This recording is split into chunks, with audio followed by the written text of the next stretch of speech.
Classes में स्वागत है दोस्तों। आज हम बात करेंगे general feature of gymnosperm plants. ठीक है, जनरल फीचर के बारे में, यानी कि उनके ऐसे सामान्य लक्षण जो उन्हें टेरिडोफाइट प्लांट, जिम्नोस्पर्म प्लांट और एंजियोस्पर्म तीनों के अंदर विभेद उत्पन्न करते हैं। ठीक है, तीनों के अंदर डिफरेंट उत्पन्न करते हैं, उन लक्षणों की आज अपन बात करेंगे। ठीक है, तो उससे पहले आज विश्व साक्षरता दिवस है। ठीक है, उसकी हार्दिक शुभकामनाएं। और हमें हर छोटे से लेकर बड़े तक को साक्षर बनाना है। ठीक है, इंडिया को आगे बढ़ाना है। तो अपन को क्या करना चाहिए, पढ़ना चाहिए। तो इसलिए अपन आगे बढ़ते हैं। Gymnosperm plant. जिम्नोस्पर्म प्लांट अपन ने पिछली क्लास में पढ़ा था कि जिम्नो का मतलब होता है नेक्ड। ठीक है, नेक्ड यानी अनावृत या अनप्रोटेक्टेड यानी असुरक्षित। ठीक है, अनावृत, अनप्रोटेक्टेड या असुरक्षित। सुरक्षित क्यों है ये? क्योंकि इसके पास क्या है, ऐसा बीज। ठीक है, ऐसा बीज जिसके पास क्या है, कपड़े तो पहनने के लिए है। ऐसा बीज जिसके ऊपर पहनने के लिए कपड़े तो हैं, मगर सर्दी के अंदर ओढ़ने के लिए रजाई नहीं है। ठीक है, रजाई नहीं है, चादर नहीं है। इस प्रकार के उत्पन्न करने वाले जो प्लांट होते हैं, सीड उत्पन्न करने वाले प्लांट, वो क्या कहलाते हैं? जिम्नोस्पर्म प्लांट की श्रेणी में आते हैं। अब ये जो कैरेक्टर देखा, सबसे पहले थियोफ्रस्टस नामक वैज्ञानिक थे। ठीक है, ठीक है, थियोफ्रस्टस ने अपनी एक किताब लिखी थी, इंक्वायरी इनटू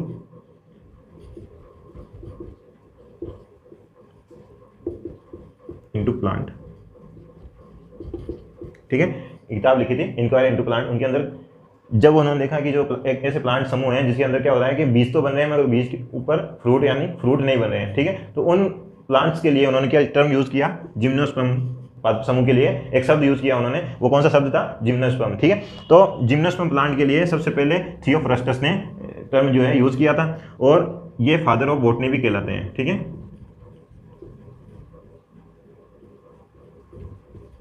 वनस्पति जगत के पिता कहलाते हैं, बापू ऑफ बॉटनी। ठीक है, तो इस प्रकार अपन ने देखा कि जो जिम्नोस्पर्म प्लांट है वो सबसे पहले थियोफ्रस्टस ने मतलब बताया था उसके बारे में, और अपनी एक बुक थी उसके अंदर इनके बारे में लिखा था। ठीक है, तो अब ये सुरक्षा किससे नहीं रहती है? अपन ने देखा था कि ये सुरक्षा किससे नहीं रहती है? अंडाशय से। मतलब क्या हुआ? अंडा से नहीं पाया जाता है, या फिर जैसे मेच्योर होते हैं तो पेरिकार्प। पेरिकार्प यानी कि फल भित्ति। ठीक है, फल भित्ति का अभाव होता है। किसका अभाव होता है? फल भित्ति का अभाव होता है, जिसकी वजह से क्या होता है कि इनके अंदर बीज तो बनता है मगर फल नहीं बनता है। ठीक है, तो यानी कि सीड कोर तो पाया जाता है, सीड कोर तो पाया जाता है, मगर ये जो दोनों चीज़ें हैं ये नहीं पाई जाती है। ठीक है, तो इस प्रकार अपन देख सकते हैं कि जो बीज है वो डायरेक्टली किस पे लगे होंगे? मेगास्पोरोफिल के ऊपर लगे होंगे, या डायरेक्टली किसी जो है कोण होता है मेगास्पोरेंजिया उसके अंदर लगे हुए रहेंगे। ठीक है, तो इस प्रकार की जो संरचना है वो जिम्नोस्पर्म प्लांट के अंदर देखी गई थी। ठीक है, जिन्हें अलग समूह के अंदर रखा गया। अब अपन देखते हैं कि जो जिम्नोस्पर्म प्लांट है वो कैसे वजूद में आए, कितने साल पहले आए। ठीक है, तो सबसे पहले अपन देखते हैं कि अपन ने पढ़ा था कि जैसे इवोल्यूशन हुआ, तो इवोल्यूशन में टेरिडोफाइट प्लांट से जिम्नोस्पर्म प्लांट का निर्माण हुआ है। ठीक है, उनका इवोल्यूशन हुआ है, उद्भव हुआ है। अब अपन देखते हैं कि लगभग 300 करोड़ वर्ष पहले, ठीक है, 300 करोड़ वर्ष पहले पेलियोजोइक महाकल्प,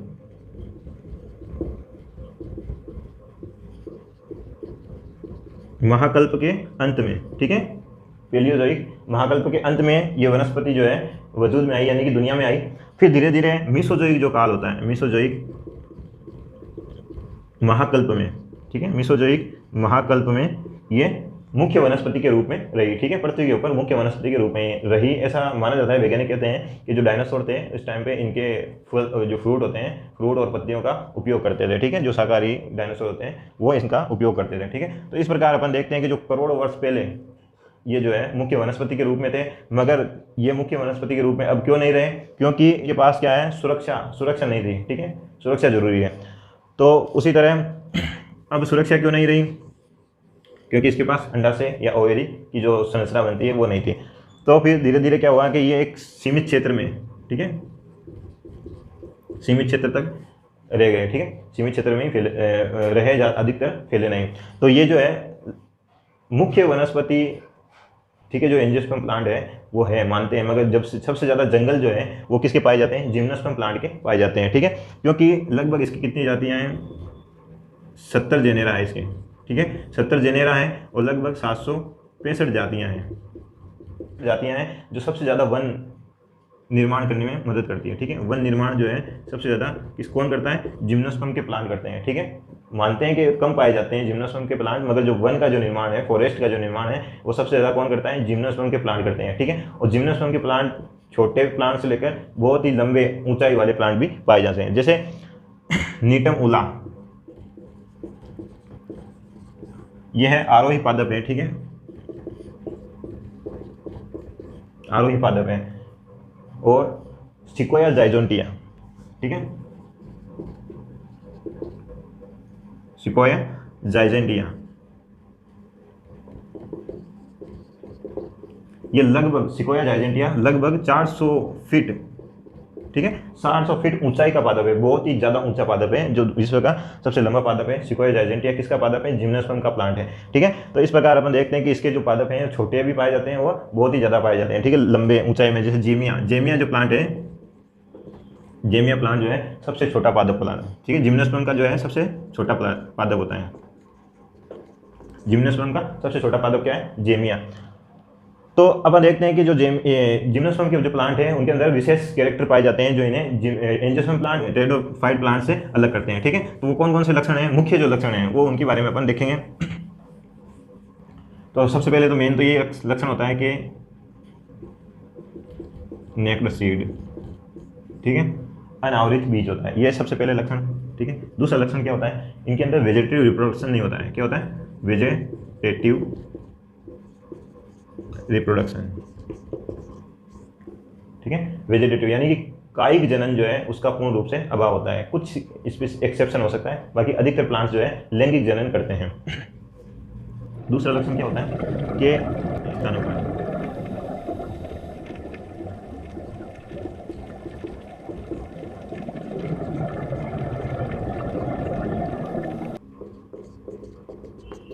ठीक है, जल की अधिकता वाले स्थानों पर नहीं पाए जाते हैं। अगला क्या है? पुष्प क्या होते हैं? पुष्प नहीं पाए जाते, ठीक है, पुष्प नहीं बनते हैं तो क्या बनते हैं इनमें? कोण बनते हैं। तो क्या होते हैं? एक लिंगाश्रयी होते हैं, एक लिंगी, ठीक है। इनके जो कोण होते हैं वो कैसे होते हैं? एक लिंगी होते हैं। तो पादप भी एक लिंगाश्रयी हो सकते हैं, ठीक है,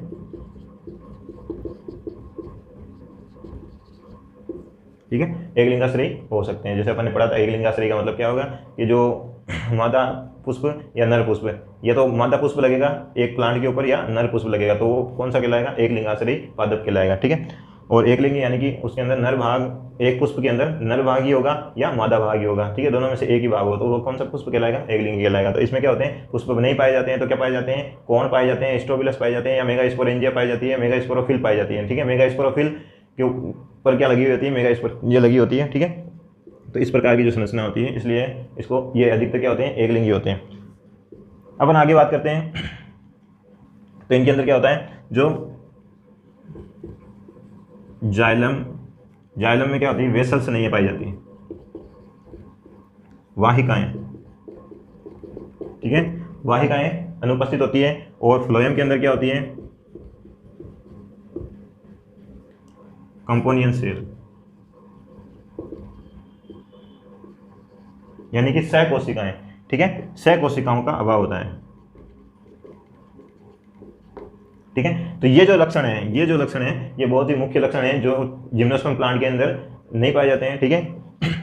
इस प्रकार के जो लक्षण है ये जिम्नोस्पर्म प्लांट के अंदर नहीं पाए जाते हैं, ठीक है, एंजियोस्पर्म प्लांट के अंदर पाए जाते हैं। एंजियोस्पर्म प्लांट और जिम्नोस्पर्म प्लांट को क्या करते हैं? विभेदित करते हैं, अलग करते हैं। अब इनके अपन बाहरी जो स्ट्रक्चर होता है, बाहरी जो संरचना है उसके बारे में बात करेंगे। तो अब अपन बात करेंगे बाह्य लक्षणों के बारे में, ठीक है, जो एक्सटर्नल फीचर्स हैं उनके बारे में बात करेंगे। तो सबसे पहले क्या है कि ये क्या होते हैं? ठंडे जो प्रदेश होते हैं, ठीक है, ठंडे जो प्रदेश होते हैं उनके अंदर पाए जाते हैं, जैसे शीतोष्ण, आर्कटिक, आर्कटिक और उष्णकटिबंध, ठीक है। अधिकतर जो पादप हैं वो कौन से प्रदेशों में पाए जाते हैं? ठंडे जो बर्फ से ढके हुए आच्छादित इलाकों में पाए जाते हैं, ठीक है। तो कौन से लक्षण दर्शाते हैं? मरुद्भिद,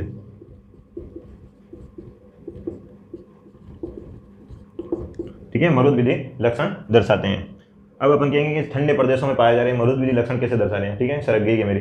तो ऐसी बात नहीं है। मरुद्भिदी लक्षण का मतलब क्या होता है कि उनको पानी की कमी होती है, ठीक है, पानी का अभाव होता है। तो अपन देखते हैं कि जो शीतोष्ण प्रदेश होते हैं वहाँ पे क्या होता है? पानी किस रूप में रहता है? बर्फ के रूप में, यानी कि ठोस अवस्था के अंदर रहता है। तो वहाँ के जो प्लांट है वो जल्दी से पानी को अवशोषित नहीं कर पाते हैं, ठीक है। तो बात यही है कि अपन ठंडे प्रदेशों में रहो चाहे गर्म प्रदेशों में रहो, पानी नहीं मिल रहा है उनको, ठीक है, तो वो इस प्रकार अब उनको परेशानी का सामना करना पड़ रहा है कि पानी की कमी है। ठीक है, तो शीतोष्ण जो क्षेत्र होते हैं उनमें मरुद विधि लक्षण दर्शाते हैं। अब मरुद विधि लक्षण दर्शाते हैं तो किस प्रकार की संरचना होगी, ये कैसे होंगे, काष्ठीय होंगे। कैसे होंगे, काष्ठीय वुडी प्रकार के होंगे। ठीक है, और बड़े बहुवर्षीय, ठीक है, बड़े बहुवर्षीय शूप या वृक्ष। ठीक है, किसी प्रकृति दर्शाते हैं, अधिकतर प्लांट्स किस प्रकृति दर्शाते हैं, शूप या वृक्ष प्रकृति के होते हैं। मगर एक अपन ने पढ़ा था कि जो नीटम होता है, नीटम उला, ठीक है, नीटम उला जो है एक क्या है, आरोही पादप है। ठीक है, उसी तरह जेमिया पिग्मिया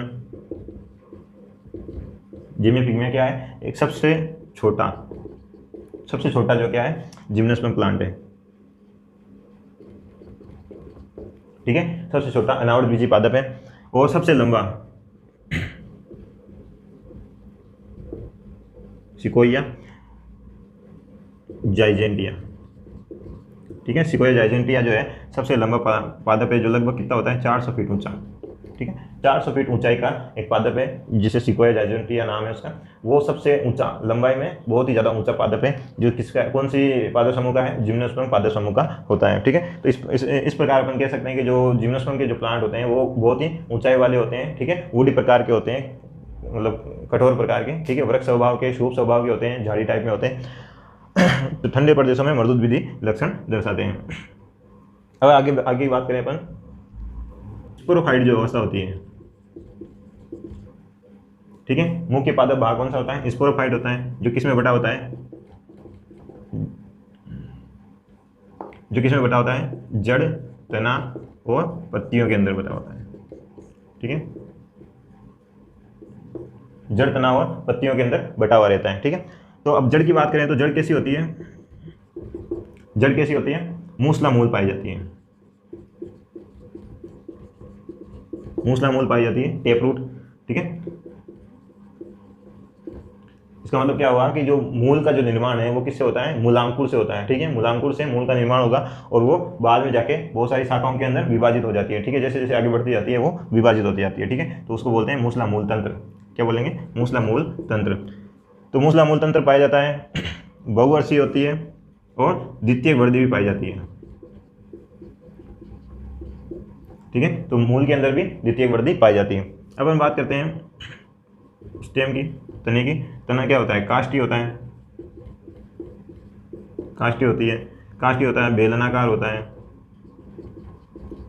ठीक है, काष्ठीय, बेलनाकार और शाखित या अशाखित। ठीक है, शाखित जैसे के अंदर गिंगो और अशाखित में साइकस जो प्लांट होता है उसके अंदर क्या होता है कि जो तना होता है उसके जैसे जैसे अपन ऊपर की तरफ बढ़ते जाते हैं तो ऊपर जो शीर्ष भाग होता है उसके ऊपर क्या पत्तियां क्रीट यानी कि मुकुट के रूप की तरह एक पाई जाती है। ठीक है, नीचे की तरफ एक भी पत्ती नहीं रहती है, तो इसको क्या हो गया, अशाखित तना पाया जाता है। अब बात करते हैं पत्तियों की। पत्तियां कैसी होती है, सदाहरित। ठीक है, पत्तियां हमेशा हरी रहेगी। और कैसी होती है, सल की होती है, क्योंकि मरुद विधि लक्षण है। सरल होती है, ठीक है, क्योंकि जिम्नोस्पर्म प्लांट है, सरल होती है। और द्विरूपी या एक रूपी, ठीक है, प्रकार की होती है। तो इस प्रकार अपन देख सकते हैं पत्तियों के अंदर क्या पाए जाते हैं, रंध्र पाए जाते हैं, जो किसमें होते हैं, धसे हुए होते हैं। ठीक है, तो धसे हुए रंध्र पाए जाते हैं। तो इस प्रकार अपन देख सकते हैं जो पत्तियां, जड़, तना और पत्तियों की जो संरचनाएं हैं वो मरुद विधि लक्षण दर्शा रही है। ठीक है, तो इंटरनल स्ट्रक्चर में बात करें तो जो समवन पूल होता है, ठीक है, समवन पूल, जिसमें अगर अपन जड़ की बात करें तो जड़ में क्या होगा, रूट के अंदर डाई आर्च से पोली आर्च, मतलब क्या होगा, द्विआदिदारूक से बहुआदिदारूक। ठीक है, द्विआदिदारूक से बहुआदिदारूक। इसका मतलब क्या है, आर्च का मतलब क्या होता है, आर्च डाई का मतलब क्या होता है, द्विव यानी दो। आर्च का मतलब क्या है? प्रोटोजाइलम। ठीक है, आर्च का मतलब क्या है? प्रोटोजाइलम, यानी कि जो प्राइमरी जो जाइलम होता है, ठीक है, प्राइमरी जाइलम से जो मेच्योर जाइलम होते हैं, परिपक्व, ठीक है, मेच्योर जो जाइलम होता है उसकी जो आकृति कैसी होती है? छोटी होती है। ठीक है, तो इस प्रकार प्रोटोजाइलम जो होता है, ये वाला प्रोटोजाइलम होता है और ये मेटाजाइलम होता है। ठीक है, प्रोटोजाइलम मेटाजाइलम दोनों किससे बनेंगे? प्राइमरी जाइलम से बनेंगे। ठीक है, दोनों का निर्माण किससे होगा?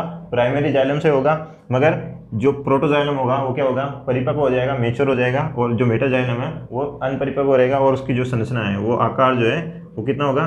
बड़ा होगा, और ये इसके आकार जो है छोटा रहेगा। ठीक है, तो अपन देखते हैं कि जो प्रोटोजाइलम जड़ के अंदर किस प्रकार का होता है? बाहर की तरफ पाया जाता है। अगर अपन जैसे जड़ की बात करें, ये जड़ है, तो प्रोटोजाइलम किस तरफ होगा? इस तरफ होगा। ठीक है, तो इस किस प्रकार की हो जाएगी?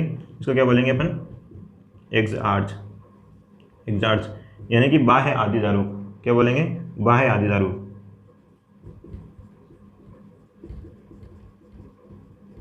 बाह्य आदिधारूक मतलब क्या है? प्रोटोजाइलम जो है बाहर की तरफ पाया जा रहा है और मेटाजाइलम अंदर की तरफ पाया जा रहा है। ठीक है, तो क्या होंगे? दो से लेकर, जड़ों के अंदर दो से लेकर बहु यानी कि बहुत सारे प्रोटोजाइलम हो सकते हैं। ठीक है, दो से लेकर, दो से बहुत सारे प्रोटोजाइलम की क्या है? स्ट्रिप, एक चेन, एक लड़ी है। ठीक है, दो से लेकर बहुत सारी हो सकती है। ठीक है, तो प्लांट के उस पर डिपेंड करता है कि उसका जो प्लांट की जो परिधि है, ठीक है, जो तना है वो कितना मोटा है। ठीक है, उस पर डिपेंड करता है कि जो प्रोटोजाइलम है वो कितने होंगे। ठीक है, तो इस प्रकार की जो संरचना है अपन ने देखी कि जो आदिधारू का मतलब क्या होता है? आर्च का मतलब क्या होता है? आर्च का मतलब क्या होता है? प्रोटोजाइलम। ठीक है, तो प्रोटोजाइलम की जो संख्या है वो कितनी है, उस आधार पर अपन ने इसको लिखा है द्वि आदिधारूक से पॉली यानी बहु आदिधारूक, यानी कि प्रोटोजाइलम जो है, प्रोटोजाइलम की जो चेन है वो दो भी हो सकती है और दो से अधिक भी हो सकती है। कितनी भी हो सकती है। ठीक है, तो वो किस में पाई जाती है? जड़ के अंदर पाई जाती है, और जड़ के अंदर प्रोटोजाइलम जो है वो किस तरफ होता है? बाहर की तरफ होता है, इसलिए इसको क्या बोलेंगे अपन? एक्सआर्च बोलेंगे। ठीक है, एक्सआर्च बोलेंगे, यानी कि बाह्य आदिधारूक, यानी कि बाहर की तरफ प्रोटोजाइलम है। आदिधारूक, आदिधारूक क्या है? प्रोटोजाइलम को बोल रहे हैं। ठीक है, तो ये बाह्य आदिधारूक यानी प्रोटोजाइलम बाहर की तरफ है। अब अपन बात करते हैं तने की। ठीक है, तो तने में क्या होगा? संरचना ऐसी ही होगी, बस क्या होगा? एंड आर्च होगा। कैसा होगा? एंड आर्च मतलब क्या है? कि प्रोटोजाइलम जो है अंदर की तरफ पाया जाएगा, तो इसको क्या बोलेंगे? And arch. ठीक है, तो इस प्रकार की जो संरचना है वो स्टेम के अंदर पाई जाएगी। ठीक है, स्टेम के अंदर पाई जाएगी, और जो इस प्रकार की जो संरचना है, यानी कि इस प्रकार ये जो संरचना है वो किस में पाई जाएगी? जड़ के अंदर पाई जाएगी। अब तने के अंदर बात करें तो तने के अंदर क्या होगा? समनपूल, बंडल के रूप में पाए जाएंगे। ठीक है, समनपूल कैसे होंगे? बंडल के रूप में होंगे। अब बंडल में होंगे तो क्या होंगे? तो कोलेट्रल,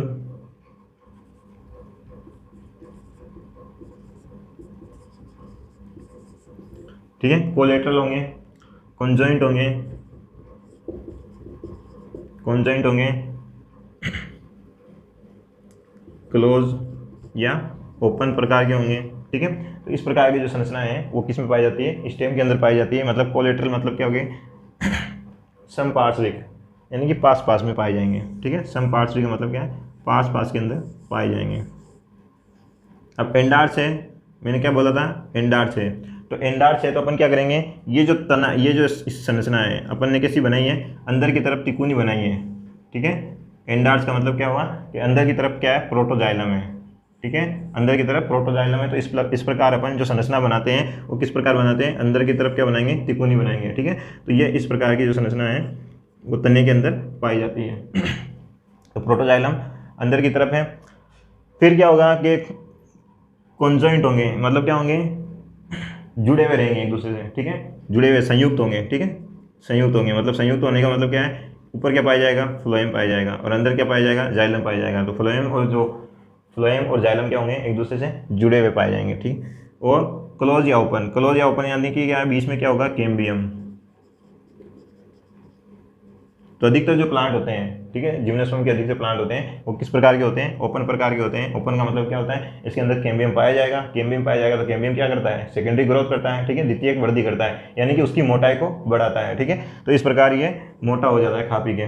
तो किस वजह से होता है, कैम्बियम की वजह से, ठीक है। तो कैम्बियम की वजह से सेकेंडरी ग्रोथ होती है, द्वितीयक वृद्धि होती है।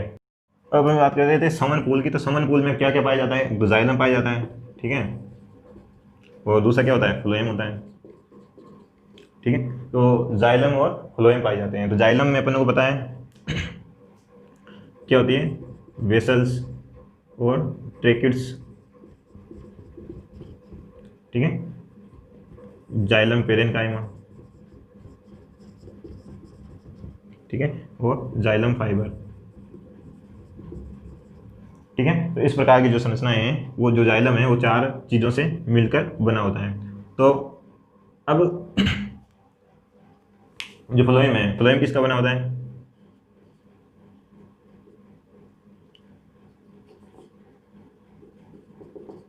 सिव ट्यूब, ठीक है,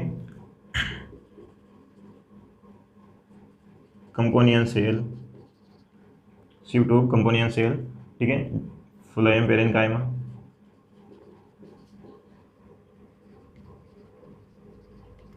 phloem parenchyma, phloem fibre,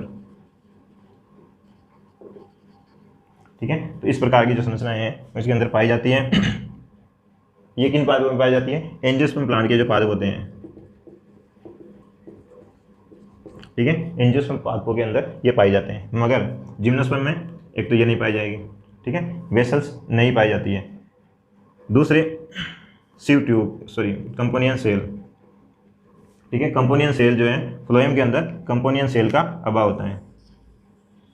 phloem के अंदर कंपोनियन सेल नहीं पाई जाती है और जाइलम के अंदर वेसल्स नहीं पाई जाती है, ठीक है।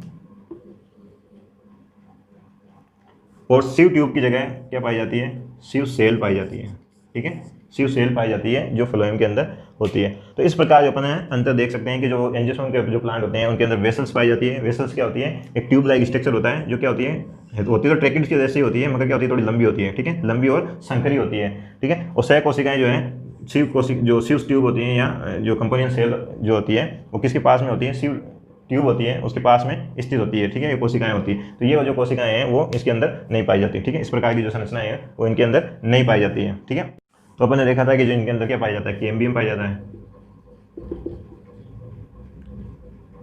ठीक है, कैम्बियम पाया जाता है जिसकी वजह से क्या होती है, सेकेंडरी ग्रोथ होती है, ठीक है, द्वितीय वृद्धि पाई जाती है, ठीक है, द्वितीय वृद्धि। अब द्वितीय वृद्धि मतलब क्या होगा, एनुअल रिंग बनेगी, ठीक है, एनुअल रिंग यानी कि वार्षिक वलय बनती है, वार्षिक वलय बनती है। और कैसे होती है, सुस्पष्ट होती है, ठीक है, अपन आसानी से उसको देख के पहचान सकते हैं कि ये वसंत काष्ठ है, ये शरद काष्ठ है, ठीक है। और काष्ठ कैसी होती है, मृदु प्रकार की होती है, ठीक है, मृदु मतलब क्या होगा कि इनके अंदर क्या है, वाहिनिकाएं ही पाई जाती है, वाहिनिकाएं, ठीक है, वाहिनिकाएं यानी कि ट्रेकिड्स ही पाया जाता है, ट्रेकिड्स पाया जाता है। इसी वजह से क्या होती है, इनकी जो काष्ठ होती है वो क्या होती है, मृदु प्रकार की होती है, ठीक है। तो काष्ठ जो है मुख्य रूप से 2 प्रकार की होती है। एक होती है, कौन कौन सी होती है, एक तो विरल या मेनोजाइलिक कह सकते हैं, ठीक है, और एक सघन या पिक्नोजाइलिक, ठीक है, मेनोजाइलिक और पिक्नोजाइलिक। इसका मतलब क्या हुआ, मेनो और पिक्नो यानी कि सघन और विरल। विरल का मतलब क्या होता है, दूर दूर यानी कि फैली हुई। तो क्या होगा कि जो कोर्टेक्स होता है, ठीक है, कोर्टेक्स और पित्त वो क्या होंगे, सुविकसित प्रकार के होंगे, क्या होंगे, सुविकसित होंगे और चौड़े चौड़े होंगे, ठीक है, चौड़े होंगे, जिसकी वजह से क्या होगा, विरल मतलब क्या होगा, वो आराम से फैले हुए रहेंगे, विरल रहेंगे। तो इसलिए इसको क्या बोलेंगे अपन, मेनोजाइलिक। ये किस में पाई जाता है, साइकस के अंदर पाई जाती है, ठीक है। जो साइकस के जो प्लांट होते हैं उनके अंदर कौन सी प्रकार की काष्ठ पाई जाती है, मेनोजाइलिक काष्ठ पाई जाती है, ठीक है। सघन यानी एक दूसरे में घुसे हुए, है ना, भीड़ भड़कता। तो भीड़ भड़क का मतलब क्या है कि जो कोर्टेक्स और जो पित्त होता है वो क्या होता है, रिड्यूस प्रकार का होता है, रिड्यूस यानी हासिल यानी कि टूटा फूटा, ठीक है, ऐसे कह सकते हैं अपन। तो वो क्या होंगे, एक दूसरे से घुसे हुए रहेंगे, ठीक है, जिसकी वजह से क्या होगा, कास्ट क्या हो जाएगी, सघन हो जाएगी। और मज्जा किरणें, ठीक है, मज्जा किरणें जो है वो भी इसी प्रकार संकरी हो जाएगी। क्या हो जाएगी, इसकी वजह से संकरी हो जाती है, मज्जा किरणें संकरी हो जाती है, जिसकी वजह से क्या होगा, अब इसका जो सघन हो जाएगा, कास्ट किस प्रकार की हो जाएगी, सघन हो जाएगी। तो पिक्नोजाइलिक, पिक्नोजाइलिक किस में पाई जाती है, फाइनस के अंदर पाई जाती है, ठीक है। आप इसे आसानी से याद कर सकते हो, पिक्नो यानी फाइनस, फाइनस पिक्नो, ये याद रखोगे तो ये अपने आप याद रह जाएगी, ठीक है। मेनोजाइलिक, अब देखो मेनो और मोनोजाइलिक दोनों में बहुत ज़्यादा अंतर है, तो इसीलिए याद रखना मेनोजाइलिक का मतलब क्या होता है कि कास्ट क्या होती है, सरल प्रकार की होती है, ठीक है। अब देखो मोनोजाइलिक और पॉलीजाइलिक, अपन ने क्या पढ़ा था, एक तो मेनोजाइलिक और पिक्नोजाइलिक, ठीक है।